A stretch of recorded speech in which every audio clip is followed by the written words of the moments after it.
कांग्रेस भवन youth Congress press meet अनुष्ठित हो जाइछि। एही प्रेस मीट रे यूथ कांग्रेस संपादक बीजेडी सरकार उपरे बर्षिले कहिथिले ओडिशा रे युवक प्रतारणा करिछि, सेथिपई कालिठु यूथ कांग्रेस सारा पंचायत रे आंदोलन करिवो। नवीन हटा ओडिशा पंचायत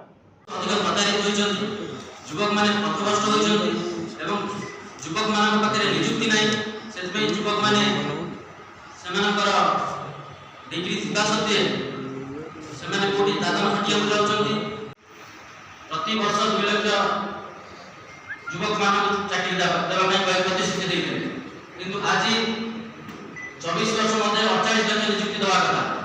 କିନ୍ତୁ ମୁଁ এই ସାମ୍ବାଦିକ ବନ୍ଧୁମାନଙ୍କ ମାଧ୍ୟମରେ ପ୍ରଶ୍ନ ପଚାରିବାକୁ ଚାହେଁ, नवीन सरकार एक शतपत्र जारी करिवे कि ओडिशा रे 24 वर्ष मध्ये केते नियुक्ति दैछन्ति।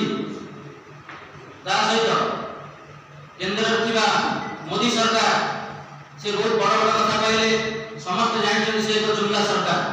चाकरी देबे कहले, 15 लाख अकाउंट देबे कहले, किंतु ता पर से सब प्रवासन बंदी होला।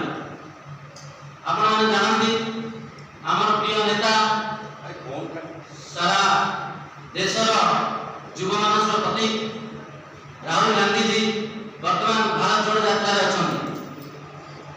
गत किछि दिन तले राहुल गांधी भारत भ्रमण करते बेले युवक मान अवस्था देखि चिंता प्रकट करथिले एवं से कहिथिले तांकर वक्तव्य रखिथिले एवं प्रतिश्रुति मध्ये सारा भारतवासी दैछन्ति।